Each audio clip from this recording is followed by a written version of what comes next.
Welcome back everybody to Forza Horizon 5, and today we're doing another seasonal championship. This one's called Track Toy Story. So yeah, you can kind of see why I picked this one, given it's got a film reference to it. But yeah, we're getting there in a car that is really not a track toy, and that is a Bentley Turbo R, which was released in the current Veteran Pillage, sorry. So yeah, only have to get 20 points to get this brilliant car.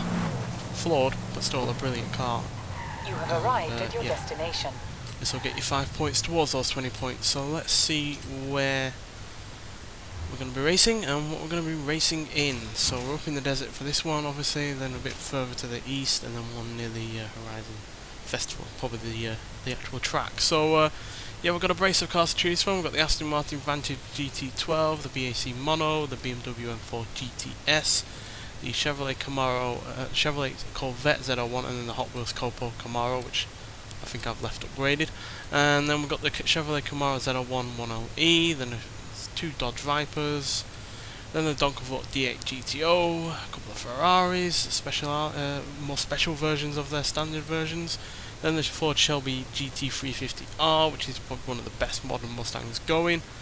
A couple of races like the Ford Supervan, and they've got Ford Mustang Hot Wheels, and the Expo R from KTM, the Lamborghini Huracan Performante, Lotus 211, a couple of McLarens. This one here was in the car pass, and then this one was in one of the festival playlists. And they got the Nissan GTR Nismo, the best of that version, quite frankly.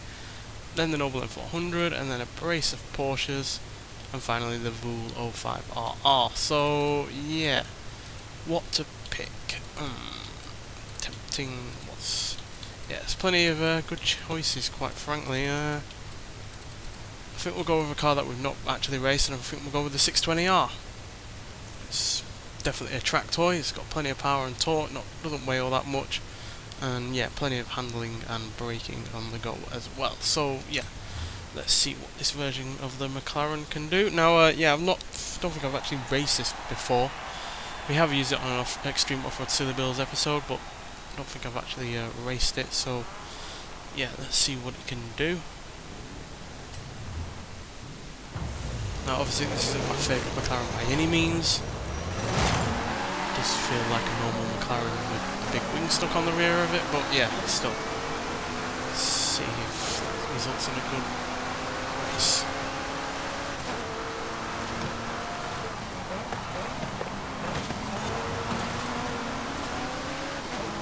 See, I wouldn't be driving a NASCAR vehicle on these, quite frankly.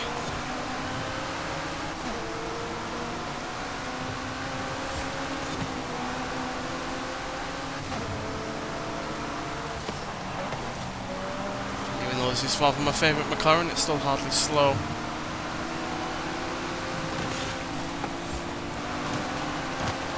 Lapped race, as you can see.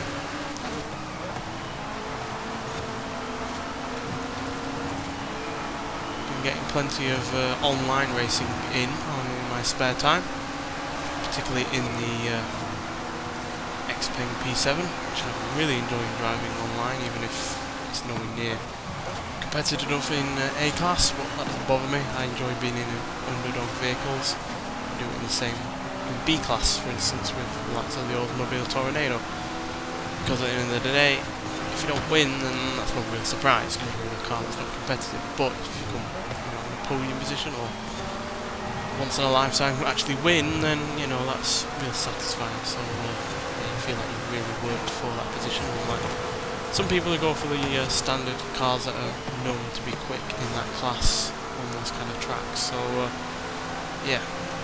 Been enjoying driving that a lot. I do hope we get some more A-Class or lower electric cars, because we've only got one other, and that's the Jaguar I-Pace, but you can't actually drive that online because you still haven't fixed it, because it's actually quite quick despite being fully upgraded, but it's still in A-Class. In fact, you can't even get it to the top end of A-Class in terms of the PI. I think it gets like 795 or something like that, and yet it's really rather quite quick, really good handling, because you can put slick tyres on it, you can shoot all the way out of it, you can upgrade the power even more. Not quite as high as the Xpeng, it only gets to I think 512 thereabouts. but yeah, because it obviously is a lot less in terms of weight, the way of weight than the Xpeng, that's why it's so quick. And we've lost to a Ford Supervan despite being in a McLaren. That car is pretty quick. How old and obviously its shape. So yeah. Still, second place is good. We haven't got second place in the last championship in the first race, so yeah, and at the end of the day we didn't go on to win that. So let's see if that's going to be the case for this championship, and move on to the second race. Right, so the McLaren there got us a respectable second place. So, something more powerful maybe? The Chevrolet definitely has more in the way of power, and slightly better in terms of braking, same as the McLaren in terms of handling, slightly less in terms of the acceleration, probably because it's a little bit less sophisticated off the line, or the extra weight just bogs it down off the line, who knows. Camaro is even better in terms of handling, but worse in terms of braking. Ferrari's attempting, especially the Pista, because it's got more in the way of handling, more in the way of braking, more in the way of acceleration. It's even less in the way of weight, and even more in the way of power, so yeah. Always tempted by the Lamborghini because it's just so easy to drive, but also quite fun as well. The Nissan GTR is also tempting, less in the way of handling. It's pretty much the same in terms of braking, but I think its acceleration and top speed is better. And obviously we've got the brand new 911 that's been added to the game recently. Yeah, I'm thinking the 911 because yeah, the handling and braking is even better. Yes, it's got less in the way of weight. No, less in the way of power, more in the way of weight, but yeah, that handling is really rather good, and acceleration is actually pretty stellar. So yeah, we'll go with the 911. I'm not typically a massive fan of 911s. There's been very few of them that have, you know, genuinely excited me in terms of their handling or their performance or the way they look or anything like that, but this is a solid one. It's more of the same basically over previous 911 GT3s, you know, high revving, naturally aspirated flat 6 engine and the like. Not much in the way of weight. But yeah, that rear engine, rear wheel drive layout does help us off the line. And yeah, as you can see, no doubt that it's still a quick car, even though it's got more than 100 horsepower less than the McLaren. Should hopefully make up for that with the really well good handling, which you can see that Porsche have really engineered to the bone over the many decades that they've had a rear engine, rear wheel drive car like this. Really feel the, yeah, every tweak and, you know, Vettel element to it that has gone in over all the decades, to the point where now it doesn't really feel all that much different to a mid-engine car in terms of how it handles. And obviously you do get the benefit of it being a rear engine car off the line. That excellent launch, meaning you don't need all-wheel drive then to weight the car down or provide understeer. So it's pretty much the best of both worlds with this car. Obviously it's by no means the most powerful 911 out there, or even the most powerful supercar out there, but yeah, handling wise it's just extremely crisp and yeah, really well engineered, even if I personally don't find it massively exciting to drive. But yeah, the results are hard to argue with, and when it comes to racing, that's all that really matters.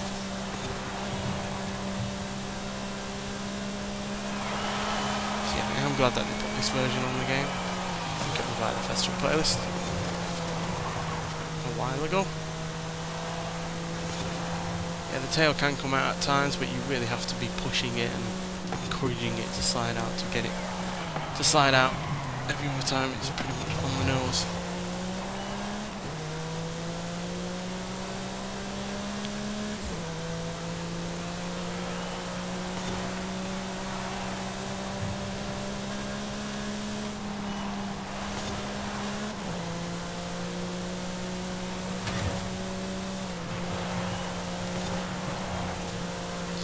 Really good turning. That was my fault, not the cars. Yeah, really good turning. Feels really balanced, front and rear. And yeah, at the end of the day, 503 horsepower is hardly anything to moan about. It's delivered in that kind of manner. So yeah, excellent car. even if it's, you know, not the kind of car I'd typically choose to race or just drive around normally. But yeah, that gives us the 20 points, meaning now we're 4 points ahead of a fellow 911, although this time it's the GT2, which has even more power than us, and 8 points ahead of the Pista. So let's get on to the third and final race and see if we can seal this championship up. Right, so the 911 gave us a win there, so let's go for something. Well, I'm tempted to not go for something European because, you know, we've had the McLaren, which is obviously British, we've had the Porsche, which is obviously German. So if we are going to go for something non-European, it's either going to be the Nissan GT-R or the Chevrolet Corvette. Tempted by the Corvette purely because it has so much firepower from its large engine. 755 horsepower is easily the most powerful engine here, I believe, especially in terms of standard cars. Yeah, obviously the NASCAR engine there has more, but yeah, you're not going to find that amount of power in anything else stock wise. But yeah, it's the acceleration that I have an issue with. It's only 6.5, which isn't great, but the handling is pretty good, the braking is also pretty excellent, and I feel like once it gets its, you know, stretches its loins and whatever else, it will be quick enough. So yeah, we're going to go for the Corvette. It's a bit of a gamble, it's easily one of the heavier cars here, so even though it has the most power, it's also got a lot of weight as well, so that could play against it, but it's got great handling. It's really been just like the 911 really. Chevrolet over the last several years have really worked on the Corvette to make it as good as handling car it can be. So yeah, and I feel with this being a track, this is suitable for a track as well. So let's see if I've made a mistake or chosen correctly.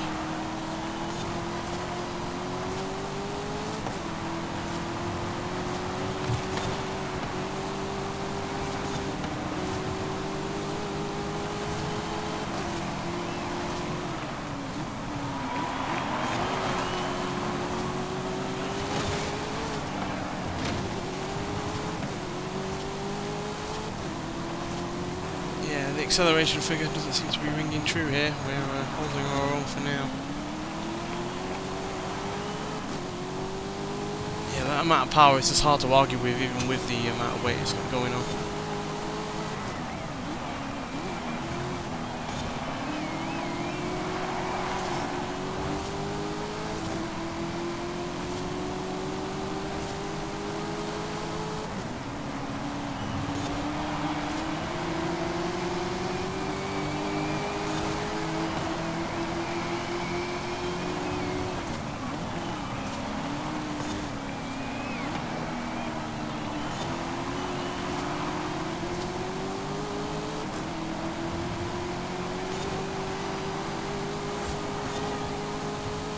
Yeah, we chose wisely.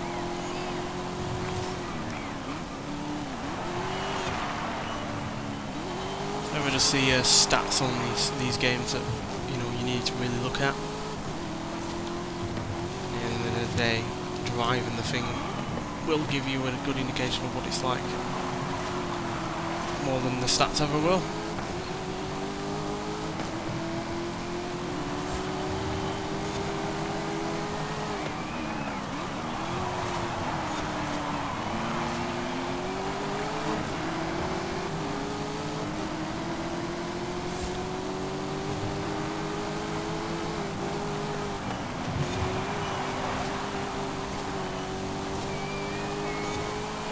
It's a little bit trickier at the limit than, say, the 911, which is very hard to get its tail out. With this, yeah, you could drift it all day, no problem.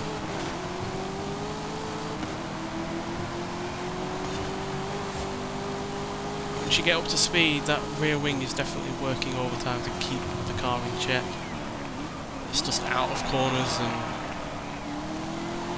in slower corners where obviously that wing is not going to be working as well, that it, yeah, definitely likes to sling its tail out.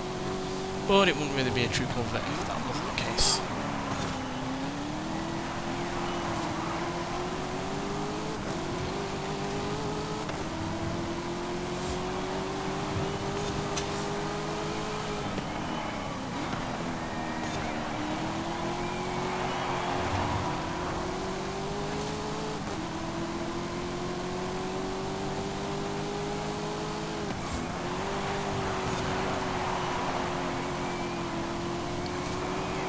Not a massively convincing win, because obviously we are a little bit trickier at the limit, like I said, but a win is a win, is the all important 20 points. So yeah, the Corvette was the right choice, and it's probably the most fun car out of those that we chose, quite frankly. Definitely more fun than the 911, and the McLaren, as good as that car actually is in terms of being a driver's car, it is a little bit on the serious side, pretty much like the Porsche, to be honest. But yeah, regardless, 12 points ahead of second place and 14 points ahead of third. So yeah, good win there, and yeah, 3 really good cars. But the Corvette for me is easily the most fun out of those 3 to drive, and yeah, undoubtedly the quicker car in a straight line as well. So yeah, but more importantly, that gives you 5 points for winning this championship towards the festival playlist.